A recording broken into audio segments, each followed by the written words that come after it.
আজকে আমি তোমাদের সাথে আমার বাপের বাড়ির ছাদ বাগানের ভিডিওটা শেয়ার করব। যদিও ছাদে বেশি কিছু গাছ নেই, তাও যেটুকু আছে তোমাদের সাথে শেয়ার করে দিলাম। দেখো, এখানে একটা সাদা নয়নতারা ফুলের গাছ আছে, এখানে একটা জবা ফুলের গাছ আছে, আর এইদিকে একটা গোলাপ ফুলের গাছ আছে। বোন এদিকে কিছু লাল শাক লাগিয়েছে, আর মালসার মধ্যে কিছু টাইম ফুলের গাছ আছে। এদিকে দেখো দুটো স্ট্রবেরি গাছ আছে, একটার থেকে কিন্তু আরেকটা চারা তৈরি হয়েছে। আর এখানে একটা জলপদ্মের গাছ আছে, আর এখানে দেখো নীলকণ্ঠ গাছটাকে কি সুন্দরভাবে ডেকোরেট করেছে।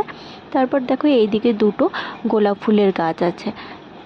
তারপর এখানে একটা লেবু গাছ আছে, কাঞ্চন ফুলের গাছ আছে, আর এখানে একটা মালবেরি গাছ আছে। প্রচুর পরিমাণে কিন্তু এর আগে মালবেরি হয়েছিল, প্রচুর মিষ্টি কিন্তু এগুলো খেতে। আমরা খেয়েছিলাম, খুব ভালো খেতে এগুলো। তারপর দেখো গাছে এখানে লাউ ঝুলে আছে। দেখবে গাছের সবজি খাওয়ার থেকে দেখতেই কিন্তু বেশ ভালো লাগে। এখানে দেখো কত লাউ হয়েছিল, প্রচুর পরিমাণে লাউ হয়েছিল। তো আজকের ভিডিওটা এই পর্যন্তই। চলো, টাটা, বাই।